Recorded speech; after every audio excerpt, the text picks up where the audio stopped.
ใจคือสวทลำพูนสื่อสร้างสรรค์เพื่อพี่น้องทุกคนจะยากดีมีจนทุกคนรับฟังกันได้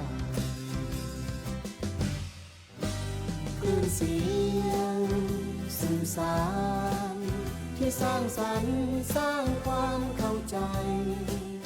ข่าวสารความรู้ความเป็นไปสื่อถึงใจของประชาชน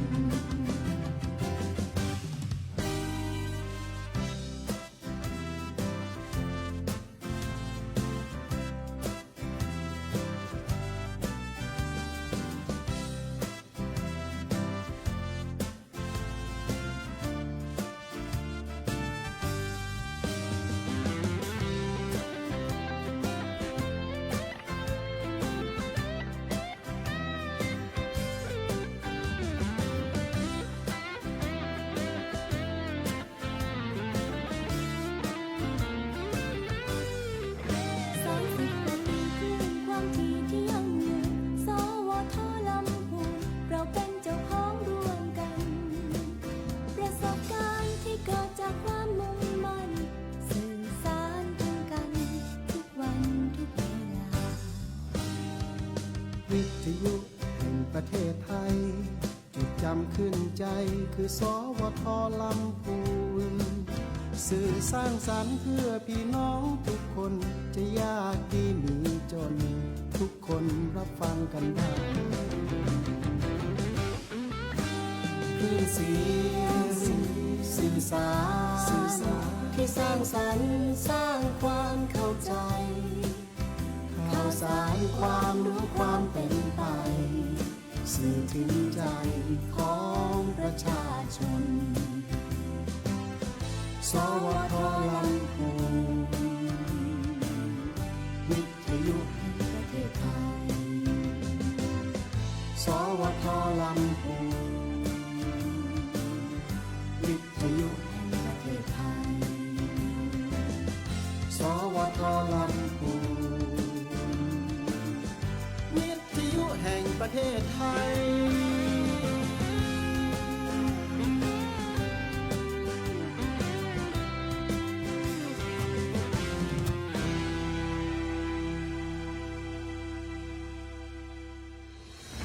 อยู่ลำพูนหมุนคลื่น FM 95 วิทยุแห่งประเทศไทยจังหวัดลำพูนกรมประชาสัมพันธ์ส่งเสริมอัตลักษณ์ให้ข้อมูลข่าวสารสร้างคุณภาพชีวิตใกล้ชิดคนลำพูนเทศบาลตำบลศรีบัวบานขอเชิญเลือกซื้อเฟอร์นิเจอร์ในงานเฟอร์นิเจอร์บ้านม้าแฝกของดีจังหวัดลำพูนครั้งที่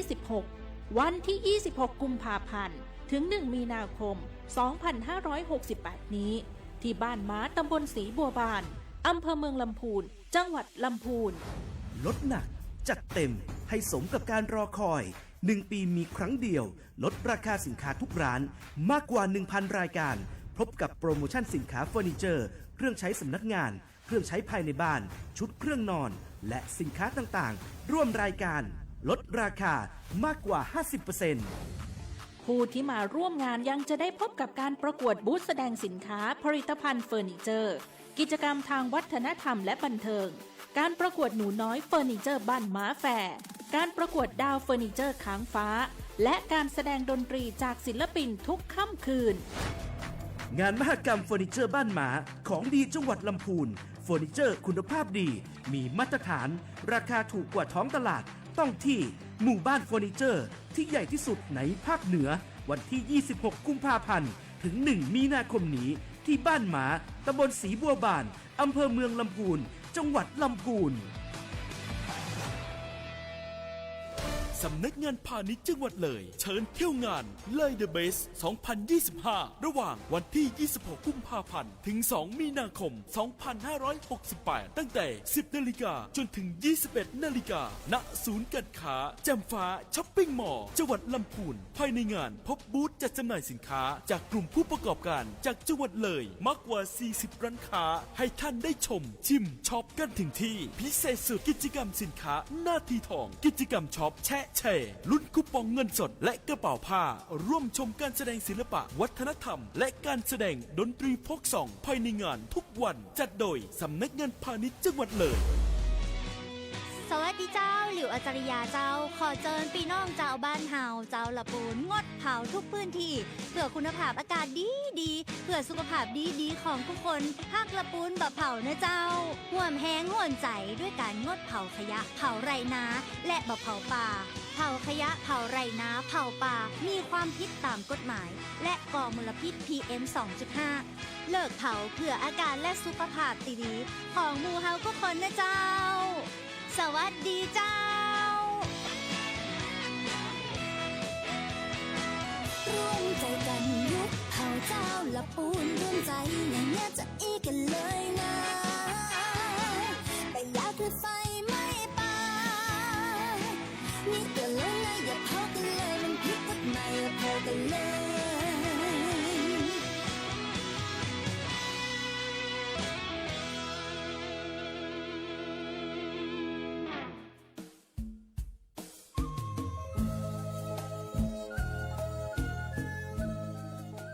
พระธาตุเด่นพระรอดขลังลำไยดังกระเทียมดีประเพณีงามจามเทวีศรีหริพุนชัยท่านกำลังฟังสถานีวิทยุกระจายเสียงแห่งประเทศไทยจังหวัดลำพูนสำนักประชาสัมพันธ์เขต 3 กรมประชาสัมพันธ์ส่งกระจายเสียงในระบบ FM Stereo Multiplex ความถี่ 95 เมกะเฮิรตซ์จากอาคารเลขที่ 113 หมู่ที่ 10 ตำบลบ้านกลางอำเภอเมืองจังหวัดลำพูนจากนี้ไปสถานีเชิญท่านรับฟังรายการมองลำพูนค่ะ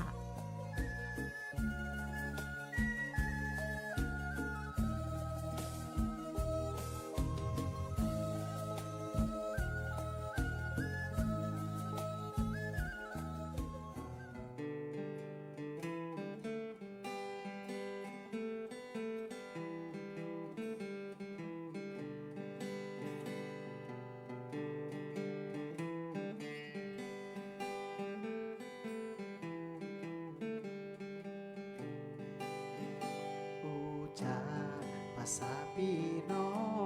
งกับรายการมองละปูนอูจาภาษายองกับรายการมองละปูนสวัสดีครับตอนรับเข้าสู่รายการมองละปูนนะครับวันนี้ปิกมาป้ากันในช่วงยามบ่ายเนาะคุณผู้ฟังวันนี้นะครับบ่ายวันที่25 กุมภาพันธ์ 2568วันนี้วันอังคารนะครับมาป้ากันเนาะคุณผู้ฟังวันนี้มีแขกรับเชิญพิเศษเพราะว่าพรุ่งนี้แล้วนะครับจะมีการจัดงานมหกรรมบ้านมาแฟร์เป็นมหกรรมเฟอร์นิเจอร์ครั้งที่16นะครับคุณผู้ฟังก่อนหน้านี้มีการประชาสัมพันธ์ไปพองแล้วเนาะคุณผู้ฟังแต่วันนี้เนาะนะครับเชิญเจ้าภาพที่เปิ้นจัดงานเนาะนะครับที่เปิ้นจะจัดงานขึ้นในวันพรุ่งนี้เป็นต้นไปเนี่ยวันนี้จะมารวมอู่จ้ากันในรายการมองละปูนนะครับท่านแรกนะครับท่านจรูนคำปนานายกเทศมนตรีตำบลศรีบัวบานแล้วก็เห็นทางหนึ่งนะครับท่านพิทักษ์ฟักประภัยเนาะผู้อำนวยการกองสวัสดิการและสังคมเทศบาลตำบลศรีบัวบานตอนนี้นะครับ2ท่านนะครับอยู่ในรายการกับเฮาแล้วนะครับสวัสดีครับสวัสดีครับสวัสดีครับก็เนาะเฮมพุกนะครับทนายกครับจะมีการจัดงานมหกรรมเฟอร์นิเจอร์บ้านม้าแฟร์ครั้งที่16นะครับครับผมก็รายละเอียดเป็นอย่างไรพ้องครับของการจัดงานปีนี้ครับมีอย่างพิเศษเพิ่มขึ้นมาครับทนายกครับก็ขอสวัสดีนะครับพี่น้องที่รับฟังรายการจากสวทลำพูนนะครับครับมหกรรมเฟอร์นิเจอร์บ้านม้าแฟร์นะครับครั้งนี้เป็นปีที่16แล้วนะครับโดยทางเทศบาลตำบลศรีบัวบานนะครับรวมทั้งองค์การบริหารส่วนจังหวัดนะครับถือทางองค์การบริหารส่วนจังหวัดคือการสนับสนุนรวมทั้งชมรมผู้ประกอบการเฟอร์นิเจอร์บ้านม้านะครับพี่น้องบนมาทางหมู่5หมู่6นะครับซึ่งเป็นหมู่บ้านที่ผลิตเฟอร์นิเจอร์ที่ใหญ่ที่สุดในภาคเหนือนะครับรวมทั้งพี่น้องในตำบลศรีบัวบานทั้ง12หมู่บ้านนะมีผู้นำชุมชนกลุ่มแม่บ้านนะครับแล้วก็พี่น้องแหมไร่ภาคส่วนนะครับมารวมกันก็ถือว่าเป็นกิจกรรมหนึ่งของตำบลศรีบัวบานนะครับเพราะว่าพิพันธ์เฟอร์นิเจอร์ก็ถือว่าเป็นที่หูจักนะครับของพี่น้องประชาชนโดยทั่วไปแล้วขณะเดียวกันเนี่ยในสถานการณ์ที่ผ่านมานะครับหมายถึงว่า การจ่ายของเฟอร์นิเจอร์ทั้งหลายก็เป็นส่วนหนึ่งในการประกอบการนะฮะในการสร้างบ้านใหม่ก็ดีหอพักก็ดีนะฮะรวมถึงในส่วนอื่นก็เป็นการประชาสัมพันธ์นะครับสนับสนุนให้ผู้ประกอบการชมรมเฟอร์นิเจอร์เนี่ยได้มีส่วนหนึ่งนะครับเราจะมองว่าเป็นการคืนกำไรสู่ชุมชนกันได้นะครับเพราะนั้นการจัดงานครั้งนี้นะเขาจะเริ่มในวันพรุ่งนี้นะครับตั้งแต่วันที่26นะครับถึงวันที่1มีนาคมนะครับซึ่งวันที่26ถึงวันที่1เนี่ยจะเป็นกิจกรรมนะครับในภาคบันเทิงแล้วก็การเชิญชวนพี่น้องนะฮะแต่ขณะเดียวกันเนี่ยในส่วนของร้านค้าต่างๆนะครับก็เขาจะเปิดนะครับลดราคานะครับหมายถึงคืนทุนชุมชนเนี่ยลดราคาประมาณ 30-70% เลยนะครับก็ประมาณ10วันนะครับก็ในช่วงซื้อของเนี่ยก็คือวันที่26ถึงวันที่6มีนาเลยนะครับในโอกาสนี้ก็ได้มาประชาสัมพันธ์นะครับเชิญชวนพี่น้องนะครับได้ไปรวมจับจ่ายซื้อของนะครับที่จะเป็นของใจในบ้านนะฮะในครัวเรือนต่างๆซึ่งถ้าพี่น้องรู้จักบ้านมาเนี่ยก็ถือว่าสิ่งของเกือบทุกชิ้นนะครับก็ผลิตจากที่นี่นะแถมส่วนหนึ่งก็คือเป็นการนำเข้ามาเพื่อจำหน่ายเป็นศูนย์ตลาดของบ้านมาเลยนะครับครับผมบ้านมาเฮานี่หันตั้งแต่ละอ่อนนะครับนายกครับแต่ก่อนนี้มีตึงเฟอร์นิเจอร์เปิ้นห้องว่ามีทุกเกรดเนาะตั้งแต่เกรดพรีเมียมไปจนถึงเกรดตีราคาต่ำลงมาแบบป้อใจได้อีกก็มีอย่างบางคนเนี่ยเปิ้นเอาไว้ใจตั้งนอกบ้านนะท่านนายกแบบนั้นเนี่ยก็จะมีเกรดราคาตีทนแดดทนฝนอย่างอีเนาะมีทุกระดับเลยแล้วแต่ว่าเขาจะเลือกซื้อร้านไหนหรือว่าจะเป็นเฟอร์นิเจอร์ในบ้านนี่เนาะอย่างปัจจุบันนี้นายกอันว่าอย่างก็บิวอินนี่เนาะสมัยนี้เปิ้นมีบิวอินนายกเนาะครับผมก็ถือว่าเป็นส่วนหนึ่งเนาะในการบริการพี่น้องประชาชนและขณะเดียวกันเป็นน้ำใจของผู้ประกอบการชมรมเฟอร์นิเจอร์ถึงผมอยากจะเท่าความพี่น้องละพูนแล้วก็พี่น้องรับฟังสวทเนี่ยได้หูเบื้องหลังสักน้อยนะฮะว่าความเป็นมาของชุมชนบ้านมาเนี่ยนะครับทำไมต้องผลิตเฟอร์นิเจอร์นะครับถ้าเรานึกถึงในอดีตนะครับคือเฟอร์นิเจอร์ของใจทั้งหลายทั้งปวงเนี่ย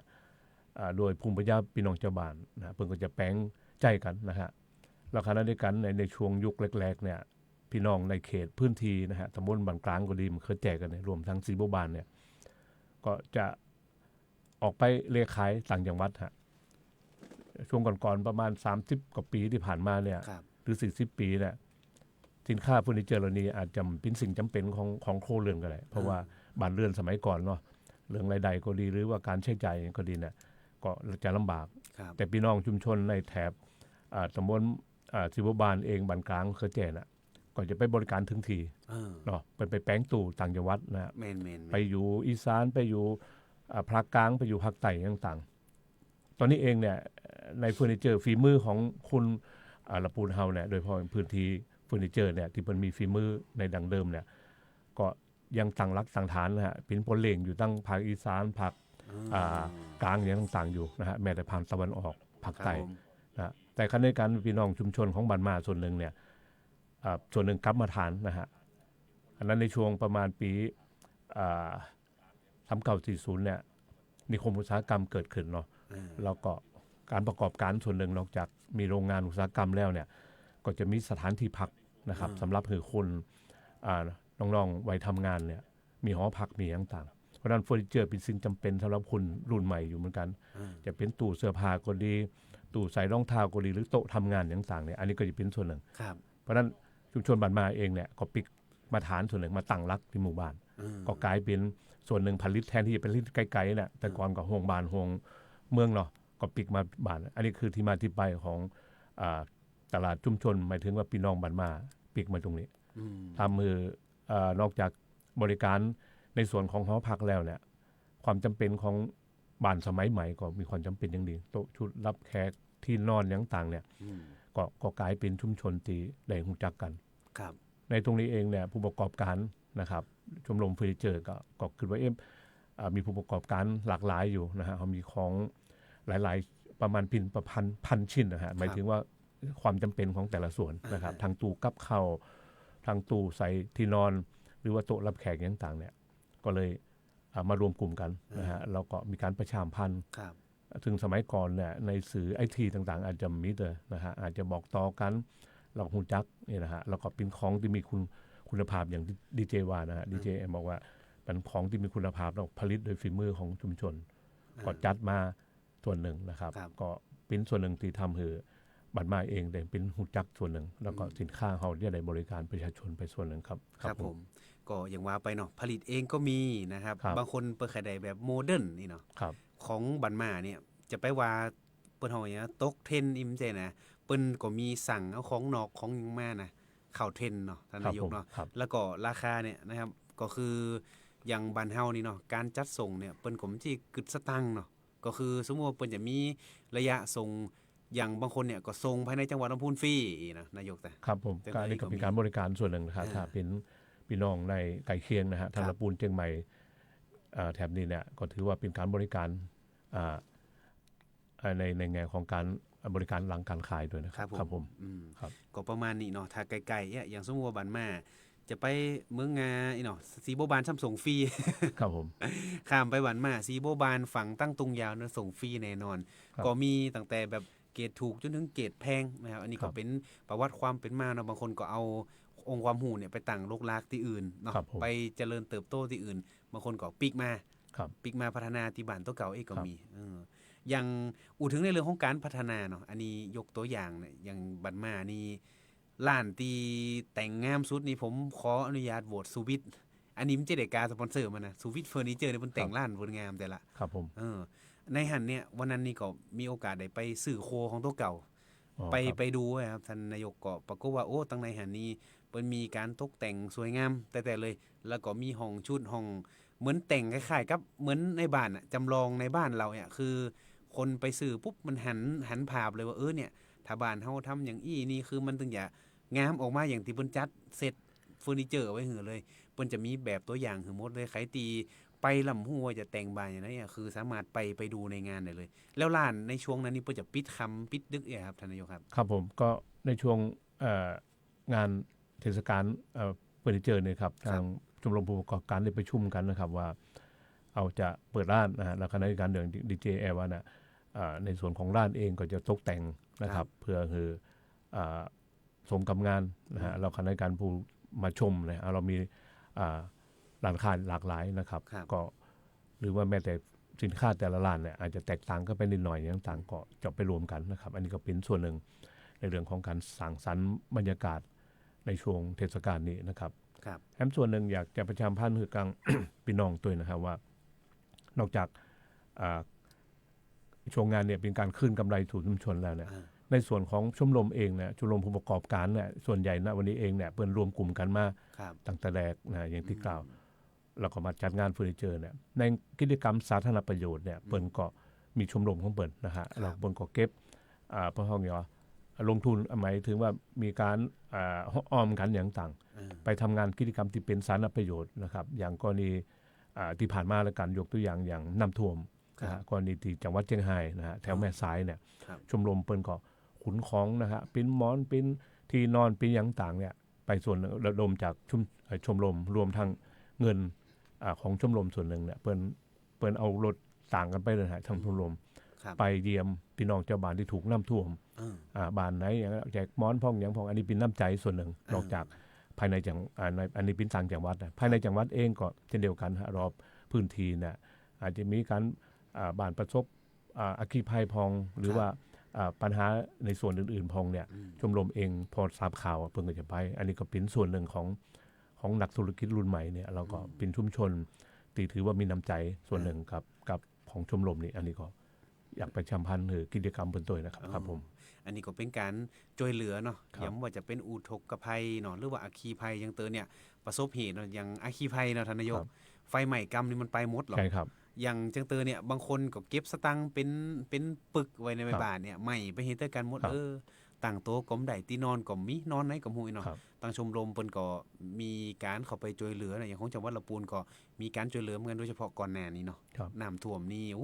นักหนาขนาดเลยนะครับ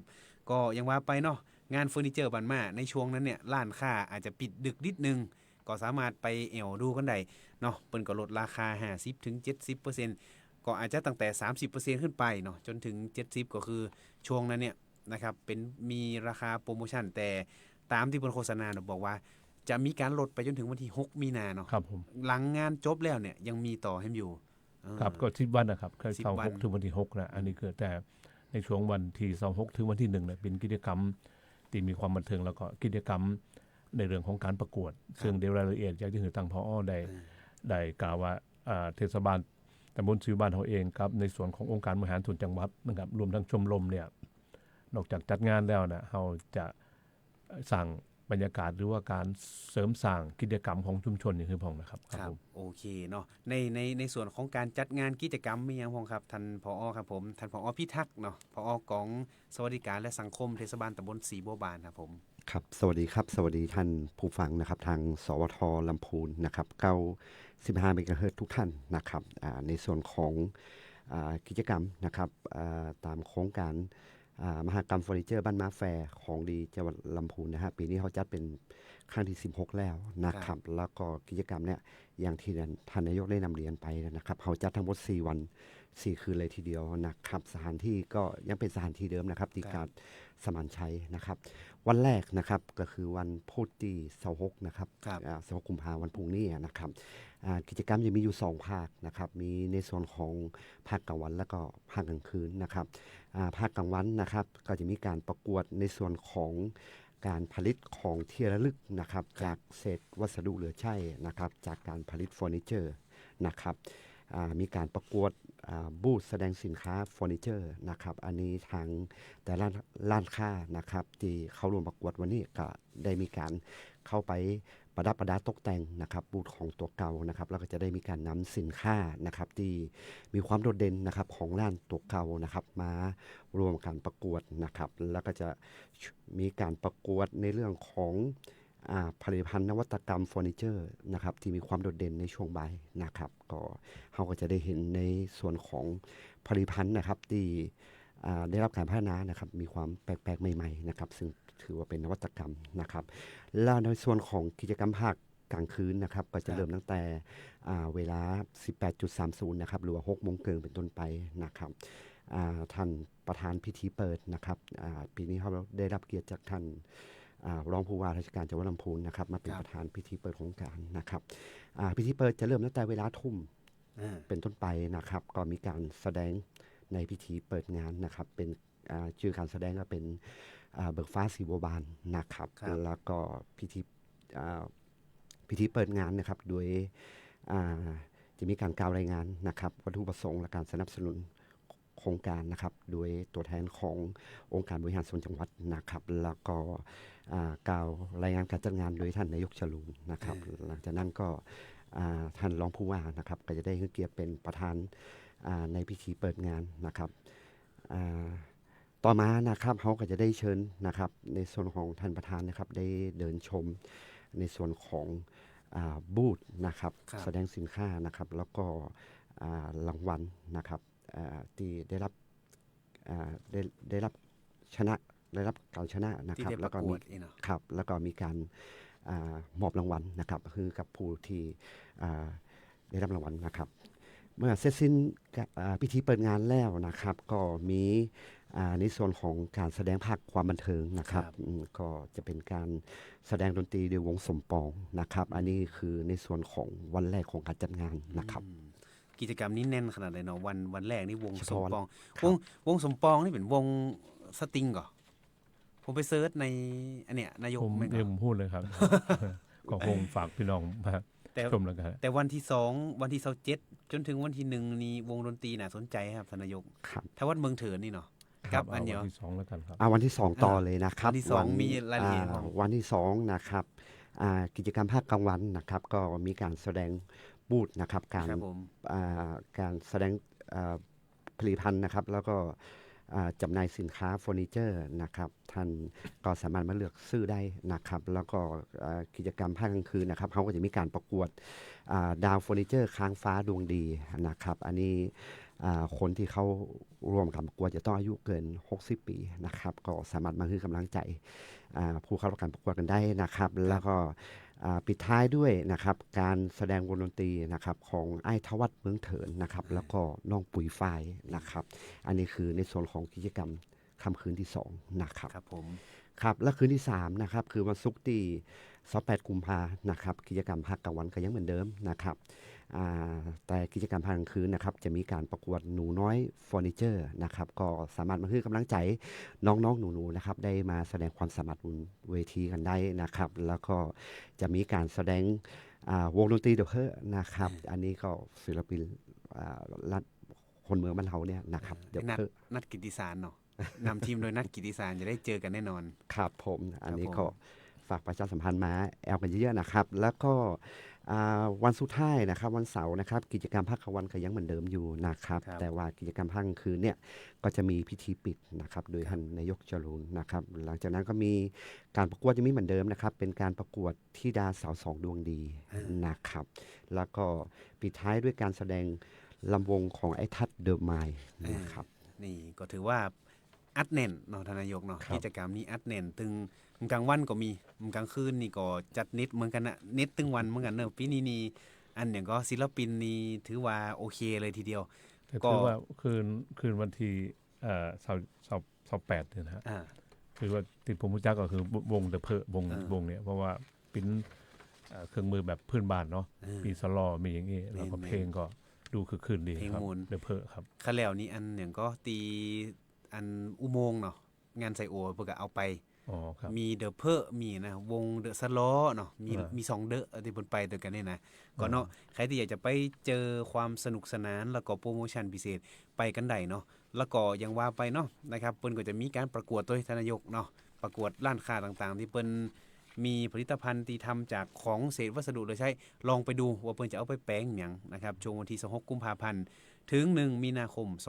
2568แต่หลังจากตีจบงานแล้วเนี่ยนะครับปิดงานวันที่1นะครับแต่เปิ้นเฮายังโปรโมชั่นยังอยู่เนาะ ครับ โปรโมชั่นยังอยู่ถึงวันที่6มีนาคม2568เพราะฉะนั้นใครตีบ่วางเนาะไปช่วงของการจัดงานไปหลังหันก็ได้นะครับก็ไปกันได้เนอะนอกจากนี้ช่วงนี้ตั้งศิบาลเฮามีกิจกรรมอย่างอื่นใช่ไหมครับทานนายกตีจะประชาสัมพันธ์ช่วงนี้นี่ ในช่วงนี้เองก็เป็นกิจกรรมนี่เป็นกิจกรรมที่2ของสีบัวบานเนาะ ครับ ก็แต่ที่ผ่านมาเรามีกิจกรรมด้านการเกษตรเพราะว่าตำบลสีบัวบานเป็นพื้นที่กว้าง ครับ งานเกษตรของดีสีบัวบานเขาก็จัดไป แล้วก็มีงานในช่วงของเฟอร์นิเจอร์นี่นะครับ ช่วงหน้านี้ก็นอกนั้นก็จะเป็นงานบุญประเพณีของแต่ละหมู่บ้านนะครับงานทรงน้ำพระธาตุพองงานปล่อยหลวงก็เพิ่งเสร็จบ้านมาเพิ่งเสร็จงานปล่อยหลวงนะฮะเจดีย์ฉลองเจดีย์ถาด ติดก่อนนี่กันเนาะ ติดก่อนนี่เองนะฮะเสร็จงานก็มางานเฟอร์นิเจอร์นี่ ครับ ผมอยากจะประชาสัมพันธ์ในส่วนงานที่ทางพอสวัสดิการได้แจ้งในเรื่องหนึ่งก็คือกิจกรรมที่มีการสั่งประกวดเนี่ยคืออย่างการสร้างนวัตกรรมใหม่ๆเนี่ยคือสินค้าแบบนี้มันต้องลักษณะเพราะว่ามีการสั่งสิ่งใหม่ๆเกิดขึ้นนะครับเพราะว่าอาจจะปรับใช้กับสถานการณ์ณวันนี้ของใจต่างๆเนี่ยอันนี้ก็แต่ละร้านก็จะออกแบบนะฮะนวัตกรรมมานะฮะบางทีของชิ้นหนึ่งอาจจะใจเลยประโยชน์หลายอย่างอย่างเงี้ยนะฮะอันนี้ก็เป็นส่วนหนึ่งที่ตั้งชมรมเองเนี่ยเปิดแต่ละร้านนะฮะจะออกไอเดียอย่างขึ้นมานะครับหรือแม้แต่การจัดบูธของแต่ละร้านเนี่ยนะครับว่าเปิดจะเอาของอย่างมาโชว์ของเปิดคุณมานะครับบางครั้งเนี่ยร้านมีหลายตีไปเวลาไปเดินเนี่ยมันอาจจะไม่โทรถึงแต่พอหูว่าของถึงนี่อยู่ร้านไหนเนี่ยอันคือเป็นส่วนหนึ่งรวมทางการเอาผลิตภัณฑ์ที่เศษวัสดุของชาวทำหรือจากสิ่งโต๊ะหรืออย่างต่างแล้วเนี่ยอันนี้ก็เป็นสิ่งหนึ่งที่ตั้งชมรมได้คิดคนกันขึ้นมา ครับ นี่อยากจะประชาสัมพันธ์แต่ชมรมตัวนะฮะนอกจากของที่เป็นชิ้นแล้วเนี่ยตอนนี้มีการบริการเกี่ยวกับห้องอินโนเวทไปตกแต่งบ้านนะครับสมมุติอย่างบ้านสมัยใหม่เนี่ยซื้อตู้ไปแกนมันอาจจะเปลืองพื้นที่อย่างเงี้ยครับเพราะว่ายกไปแล้วมันอาจจะแทนที่เป็นห้องนอนอาจจะห้องนอนแล้วก็เพิ่นอาจจะสั่งรออบุเนี่ยนะฮะหมายถึงจะไปสั่งตู้มันเป็นไปอยู่ในซอกหันเนี่ยนะหรือใส่บันไดอย่างต่างเนี่ยอันนี้ก็เป็นห้องว่าการบริการลักษณะแบบนี้ก็มีหลายร้านค้าเนี่ยครับที่เปิ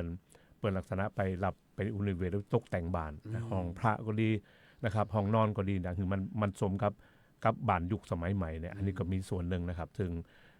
ในร้านแต่ละร้านถ้าพี่น้องมาแล้วก็จะไปตกแต่งเพิ่มเติมอันนี้ก็เป็นส่วนหนึ่งนะครับรับออกแบบและรีโนเวทนี่เนาะ ครับผม เนาะ ตึงแบบอินทีเรียภายใน ครับ ใครแปลงแบบไหนลองบอกไอเดียเปิ้นเดี๋ยวเพิ่นจะได้ช่วย ครับ ออกแบบนี่งามบ่งามอู่กัน ครับ นะครับออกแบบแล้วก็เอาของไปใส่ได้เลยฝัง ครับ ติดผนังติด ครับ บ้านไปเลยนี่ ครับรวมทั้งวัสดุเป็นตัวเองฮะ ครับ ผมได้คุยกับผู้ประกอบการนะฮะว่าวัสดุต่างๆเป็นก็สั่งสินค้าที่มีคุณภาพมานะฮะ นอกจากสินค้าที่จะต้องกันปลวกกันผู้อย่างต่างๆแล้วเนี่ยอันนี้ก็เป็นจะมีใจคงทนกับบ้าน รวมทั้งอย่างถึงวันเนี่ยทำมันง่ายที่สุดแล้วก็ช่วยงามก็คือไม้รัง อ่า ที่บ้านเนี่ยเยอะมาก ครับ นะฮะเพิ่นก็สั่งมาแล้วก็เพิ่นอาจจะตกแต่งออกเป็นลายต่างๆเนี่ยซึ่งจะเหมาะให้แบบหนึ่งว่าแทนที่เขาจะไปซื้อตู้พิมพ์แกนหรืออย่างเงี้ย ครับ ก็ไปสร้างออกแบบ เอง นะฮะเราเพิ่นก็มีคุณออกแบบของตัวเองนะครับ อันนี้ก็เป็นส่วนหนึ่งครับ แม่นสมัยนี้เนาะโดยเฉพาะการเรียนแบบลายไม้นี่หลายคนบอกว่าอุ้ยใครใดแบบลายไม้แบบชัดๆหน่อยเปิ้นมีวิธีของเปิ้นอย่างสมัยนี้เนาะมันมีไม้หลายอย่างว่าจะเป็น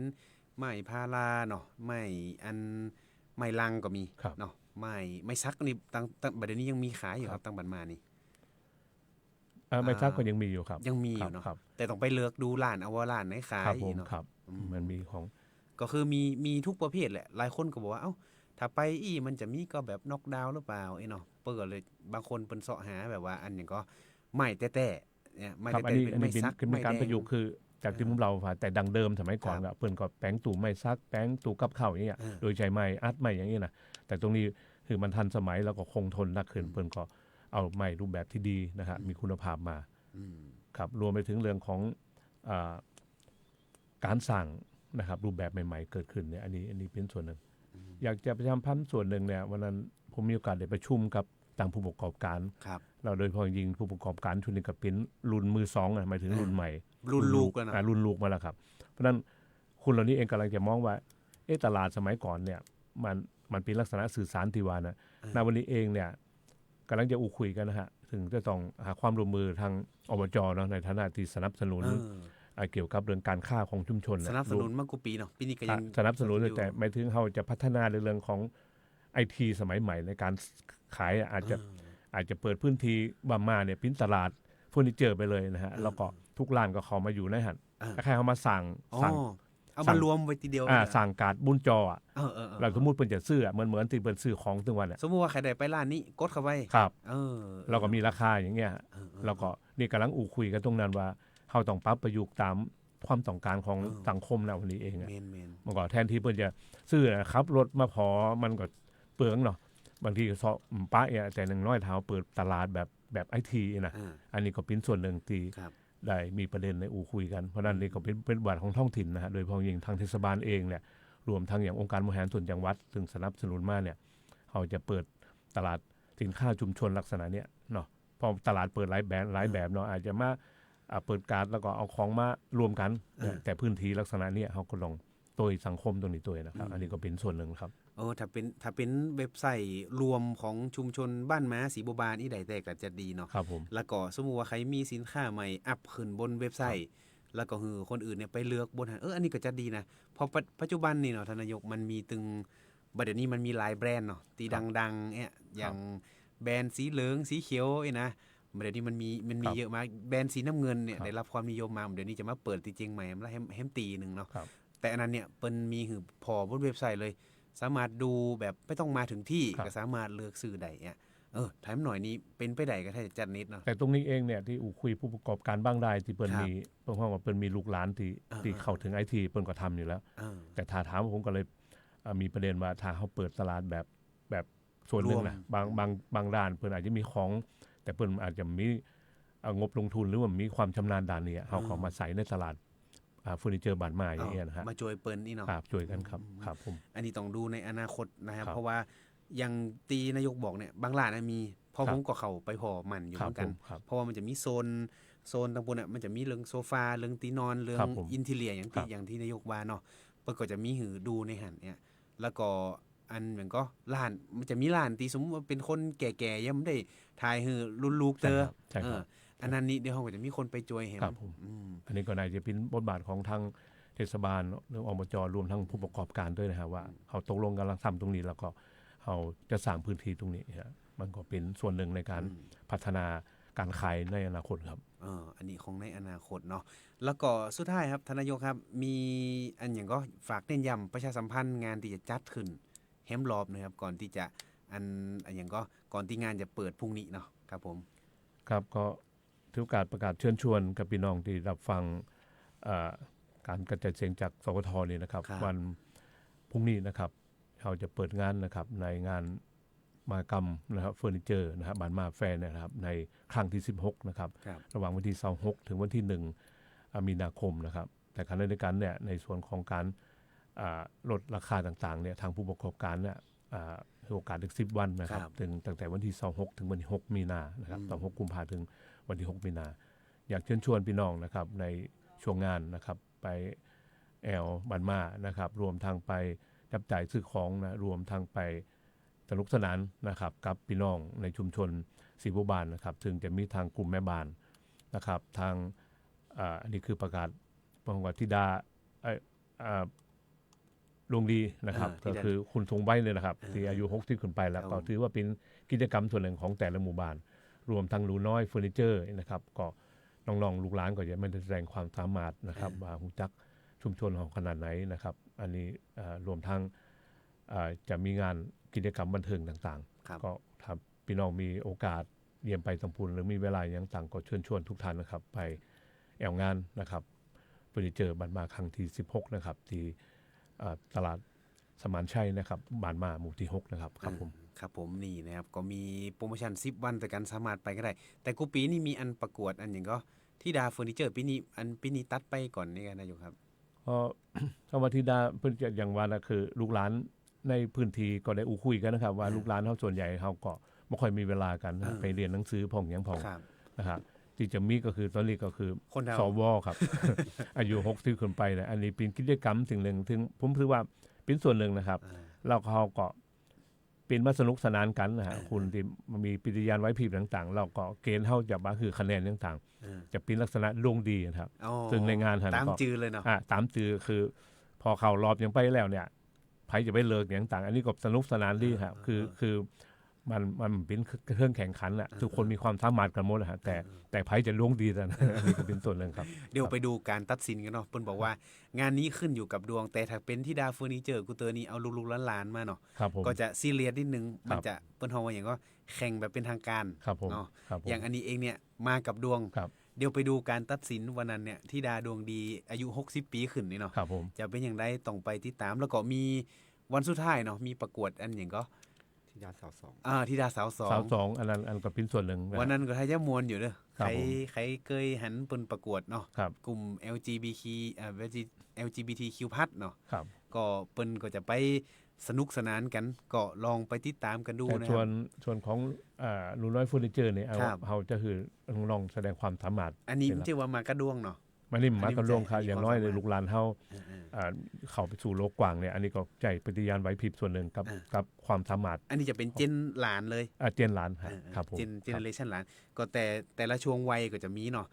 แต่มาในปีเนี่ยมาในธีมแบบเจนคุณตาคุณยายเนาะกับเจนหลานที่มีการประกวดกัน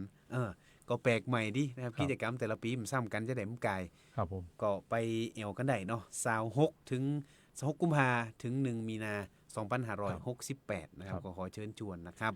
วันนี้นะครับต้องขอบคุณนะครับท่านนายกเทศมนตรีตำบลศรีบัวบานท่านจรูนคำปนาแล้วก็อันผอกองสวัสดิการและสังคมนะครับท่านผอพิทักษ์ฟักประภัยเนาะนะครับที่มาอูจ้ากันในวันนี้เนาะเดี๋ยวพุกเนี่ยใครตีอย่าไปเปิดงานไปกันได้งานตั้งแต่6 โมงแรงเป็นต้นไปตีกาดสมานชัยหันก็คือไปถึงบ้านมาเนาะมันเลี้ยวไปปุ๊บมันเจอเลยก็จะอยู่ตรงข้ามกับร้านอันอย่างก็สุวิทย์นะเนาะที่ชนะเนาะที่มีอย่างพวกนั้นที่จะรวมกันเลยรวมกันตรงหันเลยตรงข้ามกันหันเลยเพิ่นจะมีการจัดกิจกรรมตรงหันไปที่จอดรถมีแน่นอนมีครับมีการดูแลความปลอดภัยหมดเลยเขาก็เขาได้รับความร่วมมือจากอพปรของเทศบาลตัวแล้วก็ชลบของ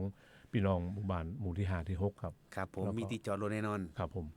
นะครับก็ขอเชิญชวนเนอะไปวันดังกล่าวหรือว่าใครพลาดโอกาสก็มีโปรโมชั่นจนถึง6มีนานะครับขอเชิญชวนเด้อนะครับ ช่วงนี้พักกันสักก้ามหนึ่งนะครับขอบคุณถึง2ท่านนะครับ ครับ เดี๋ยวช่วงหน้าครับยังคงมีเนื้อหาสาระอื่นๆเนาะนำมาฝากนะครับเดี๋ยวติดตามกันในช่วงต่อไปช่วงนี้พักฟังเพลงกันสักก้ามหนึ่งครับ